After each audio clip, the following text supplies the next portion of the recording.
नमस्कार दर्शक बंधु जय जगन्नाथ। आज हूँ जून 2 तारिख सोमवार। एवं आसतु नजर पकेबा आज दिन 20टी प्रमुख खबर गुड़िक उपरे।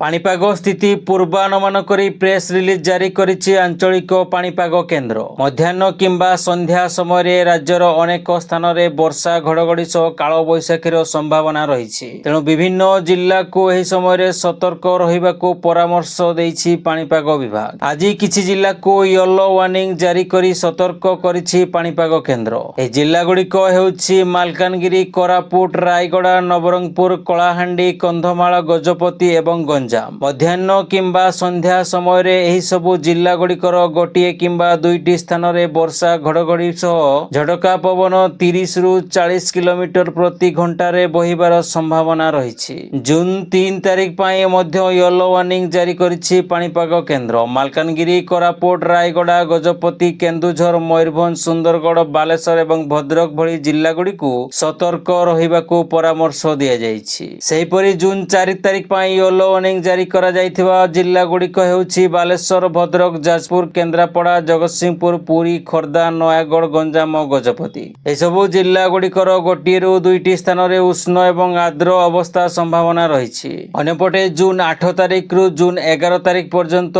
पागर सामान्य परिवर्तन हेबो बोली पूर्वानुमान करिछि आंचलिक पाणीपाग केन्द्र। ओडिशा रे काया मेलाउछि कोरोना। राज्य रे आउ 3 नुआ कोरोना आक्रांत चिन्हट। 8 रु वृद्धि पाई कोविड संख्या 11 रे पहुंची। नुआ आक्रांत चिन्हट ने स्वास्थ्य विभाग पक्षरु सूचना दिया जाइछि। राज्य रे 8 जन कोविड पॉजिटिव चिन्हट होइथिबा बेले खोर्धा जिल्लारू 6 जन एवं कटक जिल्लारू 2 जन आक्रांत चिन्हट होइथिले। कोरोना रे प्रथम मृत्यु नै अवगत अछि स्वास्थ्य विभाग। मे 22 तारिख रे राज्य रे प्रथम कोरोना पॉजिटिव चिन्हट होइथिला। आक्रांत जनक राजधानी भुवनेश्वर बोली जणा पड़िथिला। निकटरे से दिल्ली रु फेरिथिले। आक्रांत जनक जणे वृद्ध होइथिबा बेले कोरोना पॉजिटिव चिन्हट हेबा परे से एक घरोई हॉस्पिटल ले चिकित्साधीन थिले। परवर्ती खबर लगाण वर्षा रे बेहाल उत्तर पूर्वांचल राज्य। आसाम, अरुणाचल, मेघालय, मणिपुर, मिजोराम, सिक्किम एवं नागालैंड रो विभिन्न स्थान रे प्रबल वर्षा संगकु बन्या और भूस्खलन स्थिति। उत्तर पूर्वांचल राज्य गुड़िकरे 2 दिन रे 30 रु अधिक लोकंक मृत्यु घटी सारिलाणी। सबटु अधिक प्रभावित होइछि आसाम एवं अरुणाचल। आसाम रो 12टी जिल्लार प्राय 60,000 लोक प्रभावित होइछन्ति। राजधानी गुवाहाटी रो किछि अंचल जलबंदी होइछि। एपरिकी रास्ता रे लहड़ी भांगुछि बन्या पानी। मणिपुर रो राजधानी इम्फाल रे विभिन्न जगह रे पानी भरि जाइछि। पानी घर रे रहिथिबा लोकंकु एनडीआरएफ, एसडीआरएफ पक्षरु उद्धार कार्य जारी रहिछि। आईटीबीपी रो जवान माने मध्य उद्धार कार्य रे सहायता करुछन्ति। केंद्र गृह मंत्री अमित शाह उत्तर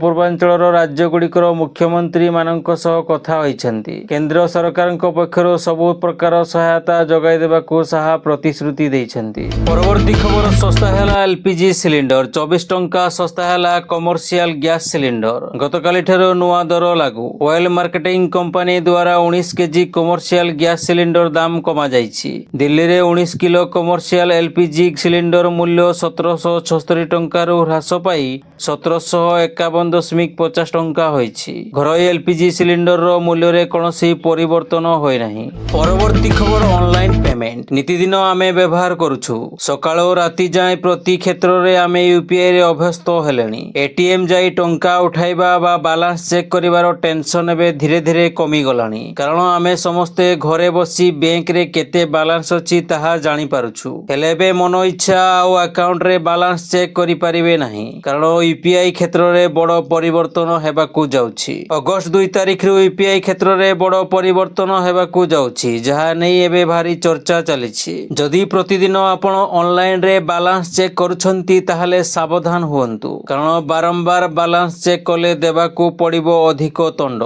सूचना अनुसार दिनकू आपण मात्र 50 थर ऑनलाइन रे बैलेंस चेक करि परिबे। नुआ नियम को नै इजीपे रो chief operating officer Musharraf Hussain कहिसंती नुआ नियम लागू हेबा परे व्यापारी को अधिक असुविधार सामना करिबाकू पड़ि पारे। हेले एमिति नियम को लागू हेबा परे यूपीआई नेटवर्क रे स्थिरता आसीबो एवं व्यवहार सहज हेबो। जदि प्रतिदिन आपण ऑनलाइन रे बैलेंस चेक करछंती ताहाले सावधान रुहंतु, कारण बारंबार बैलेंस चेक कले देबाकू पड़िबो अधिक दंड। सूचना अनुसार दिनकू आपण मात्र 50 थर ऑनलाइन रे बैलेंस चेक करि परिबे। नुआ नियम को नै इजीपे रो chief operating officer Musharraf Hussain कहिसंती, नुआ नियम लागू हेबा परे व्यापारी को अधिक असुविधार सामना करबाकू पड़ी पारे। हेले एमिति नियम लागू हेबा परे यूपीआई नेटवर्क रे स्थिरता आनिबो एवं व्यवहार सहज हेबो। परवर्ती खबर, आजिकाली रो व्यस्त बहुल जीवन रे स्वास्थ्य परीक्षा पई समय बाहर करबा कष्टकर होई पडुछि। विशेष करी रक्त परीक्षा कथा आसिले छुंची साहाय्य रक्त बाहर करिवार भय एवं हैरान लोकंकु अधिक भयभीत करिथाय। किंतु एबे कृत्रिम बुद्धिमत्ता माध्यम रे छुंची एवं ब्लेड व्यवहार न करी रक्त परीक्षा करा जिवो। रक्त परीक्षा केवल मुह स्कैन माध्यम रे संभव होई परिबो। केवल एतिकी नुहे, मुह स्कैन माध्यम रे आपनक शरीर विषय रे अनेक गुरुत्वपूर्ण सूचना मध्य जानि हेबो। एसबु एआई माध्यम रे संभव होईछि। कृत्रिम बुद्धिमत्ता स्वास्थ्य मॉनिटरिंग रे वैप्लविक परिवर्तन आनिबाकू जाउछि। केवल मुह स्कैन माध्यम रे आपनक स्वास्थ्य स्थिति 20 सेकेंड रे प्रकाश पाइबो।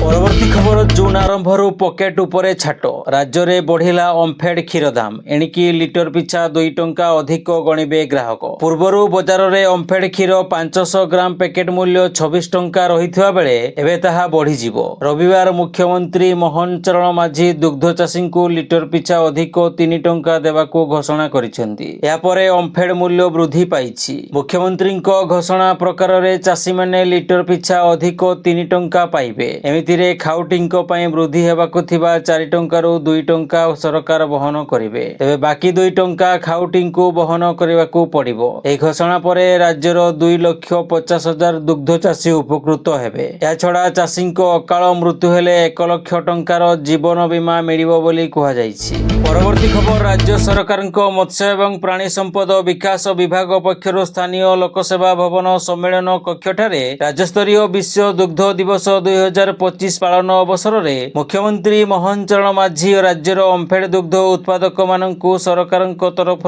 लिटर पिछा 3 टंका अधिक दाम दियाजिबो बोली घोषणा करिबा सहित ओमफेड चाषी मानकु 1 लाख टंका दुर्घटना जनित मृत्यु सहायता राशि प्रदान कराजिबो बोली घोषणा करिसेंती। एही अवसर में ओमफेड बाल्टी दही A2 मिल्क A2 घीर शुभ उद्घाटन मुख्यमंत्री कर कमल रे अनुष्ठित होइतिला। परवर्ती खबर, राउरकेला बालुघाट निकटरू विस्फोरक भर्ती गाड़ी जबत। 116 पेटी विस्फोरक सामग्री जबत करिछि पुलिस। बेआईन भावे विस्फोरक सामग्री चालाण करा जाउथबा बेले याकू जबत करा जाइछि। जबत कार्टून भितरे रहिछि 23,200 टी विस्फोरक पैकेट। विस्फोरक सामग्री जबत करी रघुनाथपल्ली थाना पुलिस तदंत जारी रखिछि।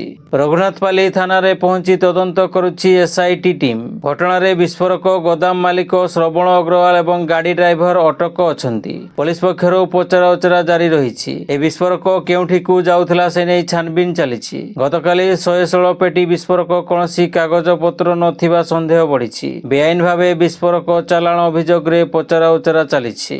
दर्शक बंधु, चैनल को जदि एबे जाय सब्सक्राइब करनाहंती तेबे सब्सक्राइब करी पाखर थिबा ऑल बेल नोटिफिकेशन आइकन को दबाई दियंतु, जहा फल रे प्रत्येक दिन सर्वप्रथमे आपण ताजा खबर गुडी को जानि परिबे। एवं भिडियोटी आपण केउ जिल्ला रो देखुछंती कमेंट माध्यम रे जणांतु।